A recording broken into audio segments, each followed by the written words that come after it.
En 1977, j'ai publié le diptyque d'Abraham Ibn Ezra, le livre des fondements astrologiques, le commencement de Sapiens, Reshit Chochma, avec une préface de Vajda.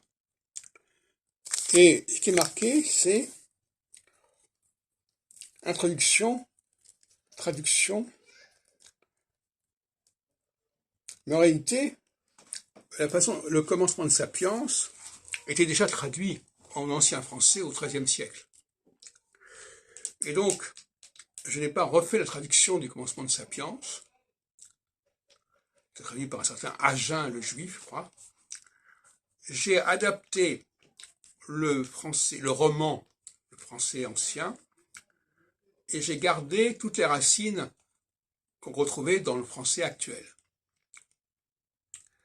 Et donc, c'est une philosophie de la traduction que j'ai développée à cette époque-là, en 77, 76, 77, donc c'est pas d'hier, ça revient à presque plus de 45 ans. Et donc,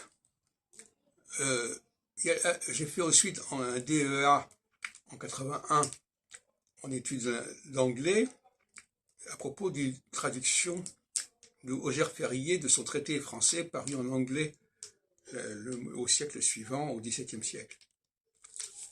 C'est-à-dire que le grand problème, je pense, c'est de savoir si, quand on traduit, il faut automatiquement rechercher des mots qui existent déjà dans la langue d'accueil. Par exemple, s'il y a un mot qui existe en français, et qui ressemble, qui est de la même racine, de la même étymologie que le mot anglais, eh bien, je dois utiliser le mot français et non pas prendre un mot au hasard qui n'a rien à une sorte de synonyme.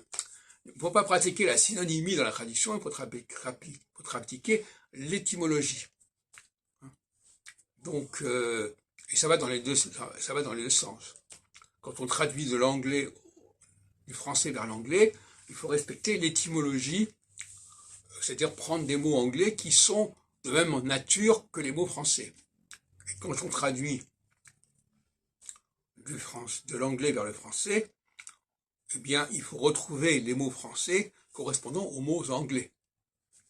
C'est comme ça que je vois la traduction. Et là, dans le cas de la traduction en français de l'hébreu d'Ibn Ezra, du XIIe, XIIIe siècle, eh bien, c'est ce que j'ai fait.